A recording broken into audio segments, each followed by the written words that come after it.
नमस्कार, मैं नेहा शर्मा आपके साथ और आप देख रहे हैं जस्ट इंडिया। खबरों के प्रायोजक हैं रंज care showroom in Rohtak and Bahadurgarh. Showroom पर आएं, टेस्ट ड्राइव लें और गाड़ी बुक कराएं। Oscar super speciality hospital and trauma centre. Cricketer Rishabh Pant का रोकी के निकट भयानक एक्सीडेंट हो गया। बताया जा रहा है जिस वक्त ऋषभ पंत की गाड़ी का एक्सीडेंट हुआ उस टाइम ऋषभ पंत की गाड़ी में 3 से 4 लाख रुपए थे, जो घटना के बाद सड़क पर बिखर गए।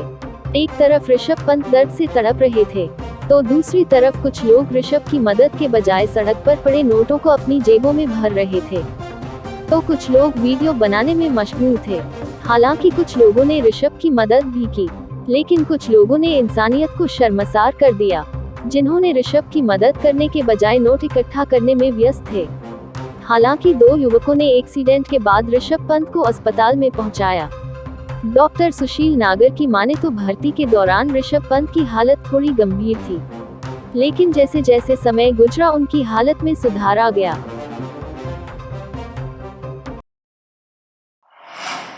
प्रधानमंत्री नरेंद्र मोदी की मां हीराबेन के निधन पर हरियाणा के मुख्यमंत्री मनोहर लाल ने दुख जताया है। मुख्यमंत्री मनोहर लाल खट्टर ने ट्वीट करते हुए लिखा, माता हीराबेन मोदी ने अपना 100 वर्षों का कर्मयोगी और तपस्वी जीवन भगवान के चरणों में समर्पित कर दिया।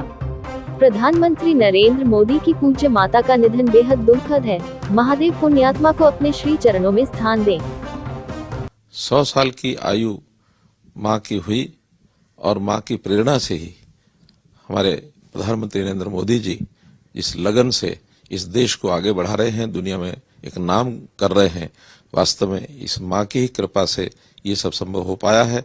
किस प्रकार जैसे इस परिवार का जो एक गरीबी के समय में नरेंद्र मोदी जी और सारे परिवार का पालन पोषण उस माँ ने किया, वास्तव में ही बहुत ही सराहनीय है। और मैं आज इस घड़ी पर अपनी ओर से, हरियाणा सरकार की ओर से मां के चरणों में श्रद्धांजलि अर्पित करता हूं। रोहतक पहुंचे पूर्व मुख्यमंत्री भूपेंद्र सिंह हुड्डा ने प्रधानमंत्री नरेंद्र मोदी की माता के निधन पर शोक व्यक्त किया। उन्होंने प्रधानमंत्री नरेंद्र मोदी की तारीफ की। क्या कहा, सुनिए। दुखद वो है, हालांकि 100 वर्ष की थी वो। देखिए, माता तो माता ही होती है। माता ऐसी चीज है कि वो प्रधानमंत्री की माता हो, किसी की माता हो, अपना पेट भूखा रख के अपने बच्चे को खाना खिलाती हैं। तो माँ से बड़ी कोई चीज़ नहीं। उनके जाने की जो दुख होता है वो मैं तो उसका बहुत भोगी हो चुका हूँ। जब मेरी माता जी गुजरी थी, इतना दुखद होता है। इस दुख की घड़ी में हम प्रधानमंत्री जी के साथ खड़े, और इस बात का भी मैं प्रशंसा करूँगा कि बड़े, क्योंकि वो स्वयं बहुत सादा थी, सादगी से रही इनकी माता जी, देखते थे, तो उन्होंने जो सादगी से उनका अंतिम संस्कार किया है। रोहतक में पहली बार लगने जा रहा है 4 दिनों का कैंप डॉक्टर मनोज शर्मा का। कोटा में अपनी सुविधाओं से विख्यात हुए डॉक्टर साहब अब रोहतक वासियों का जोड़ों के दर्द, cervical pain, back pain, frozen shoulder, arthritis, hip pain जैसी अन्य बीमारियों का जड़ से इलाज करेंगे। आयुर्वेदा न्यूरोथेरेपी के फाउंडर डॉक्टर मनोज शर्मा 28 दिसंबर से 31 दिसंबर तक निःशुल्क आयुर्वेदिक थेरेपी कैंप रोहतक के विनयनगर में लगाने जा रहे हैं। रजिस्ट्रेशन के लिए संपर्क करें 7239005700 9214068144। हरियाणा के खेल मंत्री और पूर्व ओलंपियन संदीप सिंह विवादों में घिर गए हैं। हरियाणा में खेल विभाग की जूनियर महिला कोच ने आरोप लगाए हैं कि खेल मंत्री ने अपने सरकारी आवास में बुलाकर उससे छेड़छाड़ की। महिला कोच ने यह भी कहा कि इससे पहले और भी महिला खिलाड़ियों के साथ खेल मंत्री गलत काम कर चुके हैं। उसने बताया कि खेल मंत्री ने उसके साथ स्नैपचैट पर बात करने को कहा, फिर मुझे चंडीगढ़ सेक्टर 7 लेक साइड मिलने के लिए बुलाया।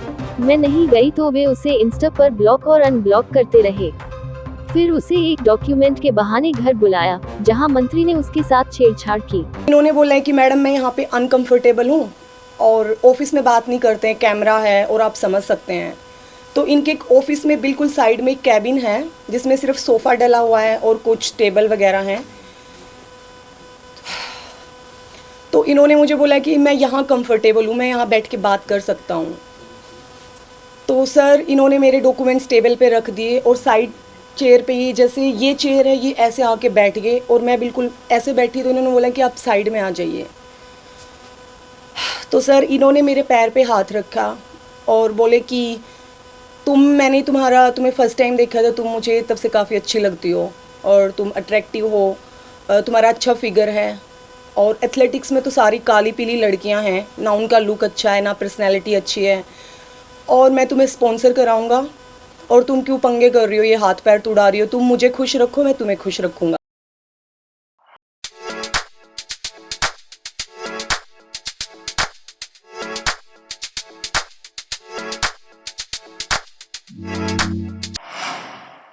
हरियाणा के रोहतक में कोरोना महामारी को लेकर अलर्ट पर किया गया है। साथ ही हर परिस्थिति से निपटने के निर्देश दिए गए हैं। कोरोना को लेकर वीडियो कॉन्फ्रेंस हुई, जिसमें जिले को कोरोना के चलते पूरी तैयारियां रखने व तैयारियों का जायजा लेने के निर्देश दिए गए हैं। इसमें खासकर सैंपलिंग व वैक्सीनेशन पर भी ध्यान रखने के लिए कहा गया है। रोहतक जिले में पिछले करीब 11 दिन से कोई कोरोना का नया संक्रमित नहीं मिला है, जो राहत की बात है, लेकिन अभी भी सावधानी बरतने की जरूरत है ताकि कोरोना को बढ़ने से रोका जा सके। जिले में 19 दिसंबर को 2 कोरोना संक्रमित मिले थे। इसके बाद कोई भी नया कोरोना संक्रमित नहीं मिला। अलर्ट को देखते हुए जो भी सिम्टोमेटिक पेशेंट रिपोर्ट होंगे, उनका सभी का RT-PCR टेस्ट करवाया जाएगा। मेरा पब्लिक से और आम जनता से ये भी अपील है कि जो हमारे प्रिवेंटिव मेजर्स हैं, जैसे मास्क लगाना, हैंड सैनिटाइज़र का यूज़ करना और वैक्सीनेशन, जैसे अगर किसी ने अभी तक अपनी वैक्सीनेशन नहीं करवाई है, वो अपना वैक्सीनेशन करवा। हरियाणा के सोनीपत में ऐतिहासिक बड़खालसा गुरुद्वारा में आए अज्ञात युवकों ने कई लोगों को तलवारों से काट दिया। हमलावरों ने तलवारों से ताबड़तोड़ वार किए। इसमें कई लोग घायल हुए हैं, जिनमें से एक की हालत गंभीर बताई जा रही है। विवाद सोशल मीडिया पर पोस्ट डालने से शुरू हुआ है। घायलों को सोनीपत के नागरिक अस्पताल में लाया गया है। पुलिस मामले की छानबीन कर रही है। बताया गया है कि विवाद दिल्ली के RK पुरम से शुरू हुआ था। वहां 13 दिसंबर को सोशल मीडिया पर एक पोस्ट डाली गई थी। इसको लेकर कुछ युवकों में गाली गलौच हो गई। पंचायती तौर पर उनका समझौता भी हुआ, लेकिन अब इसी रंजिश में गुरुद्वारे में आए युवाओं पर तलवारों से हमला किया गया है। किस किस को कहा चोट लगी है? सुभाष सिंह सनोफ बलदेव सिंह को तो गर्दन कटी है जी। हाँ, और क्या कहते हैं, सुनील की 3 उंगलियां बता रहे हैं जी, मैंने देखा तो है नहीं। अंगूठे के पास, हाँ, अंगूठे के पास से सारा हाथ कट गया उसका, और अमित के दोनों हाथ कट गए यहाँ से। पुरानी रंजिश थी कोई? पुरानी रंजिश 13 तारीख से थी जी, बस ये जो 13 दिसंबर गया है, वो भी उनकी लड़कों की गलती थी, उन्होंने गाली गलौच इंस्टाग्राम पे की।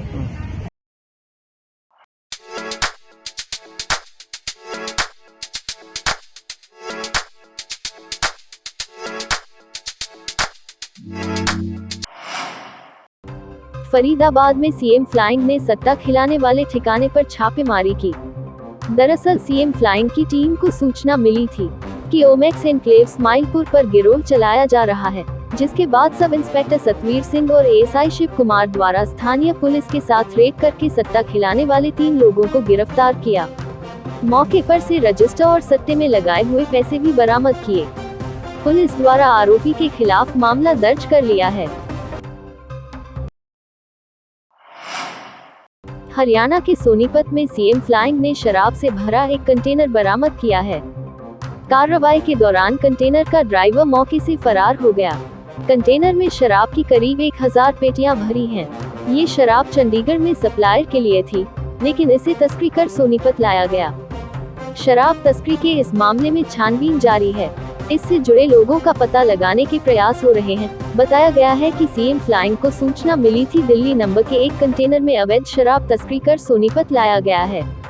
सूचना के बाद सीएम फ्लाइंग और आबकारी विभाग की टीम ने सोनीपत नरेला रोड पर गांव जगदीशपुर के पास कार्रवाई की।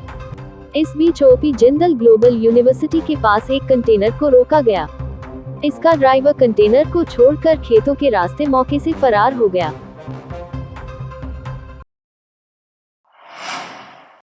यमुनानगर के जगाधरी निगम में बड़ा घोटाले की सूचना पाकर सीएम फ्लाइंग ने छापा मारा और उन लोगों से बातचीत की जो प्रॉपर्टी आईडी सही करवाने को लेकर लंबे समय से निगम के चक्कर काट रहे थे। आरोप था कि एक ही प्लाट को कई जगह आधा लीगल और आधा इलीगल बताया गया, जिसको लेकर लोग निगम के चक्कर तो काट ही रहे थे और उन्हें काम करवाने के लिए अपनी जेबों को भी ढीला करना पड़ता था। और ऐसी शिकायतें लंबे समय से सीएम फ्लाइंग तक पहुंच रही थी और आज जब रिकॉर्ड सामने आया तो उसमें भी इस प्रकार की कई खामियां सामने आई है। दरअसल अधिकारियों की मिलीभगत से ही ऐसे काम को अंजाम दिया जा रहा था। सीएम फ्लाइंग ने जब रेड को तो निगम से 25 के करीब कर्मचारी भी गायब थे। ऐसे में सीएम फ्लाइंग ने कई रिकॉर्ड भी अपने कब्जे में ले लिया। एक वो बिल्डिंग पर अपना जो फैक्ट्री थी तोड़ के वहाँ प्लाट काट दिए, उसमें क्या चल रहा है अर्जुन जी और क्या कार्रवाई चल रही? कितने दिन का टाइम होता है नोटिस का? तो कितने दिन हो गए उनको नोटिस दिए हुए? ये तो काफी दिन के हो गए, कई महीने हो गए चल रहा है कार्रवाई। ये तो काफी दिन से चल रही है उसकी फैक्ट्री वाली, तो फैक्ट्री वाली चल रही है सर, उसका डिमोलिशन के ऑर्डर। हाँ, ये तो काफी दिन से चल रही, बाकी अभी जांच जारी है। फेस्टिवल चाहे कोई भी हो, ड्राई फ्रूट्स बिना अधूरा नजर आता है और सबसे बेहतर ड्राई फ्रूट रुद्राक्ष लोहिया एंटरप्राइजेस का ही नजर आता है। दिवाली पर देना हो गिफ्ट या कोई भी हो ओकेजन, हम हैं रुद्राक्ष लोहिया एंटरप्राइजेस। संपर्क करें शुभम गोयल 8685868656 या 8929222277। हैप्पी लोहिया 6885868655। खबरों में फिलहाल इतना ही। देखते रहिए जस्ट इंडिया। नमस्कार।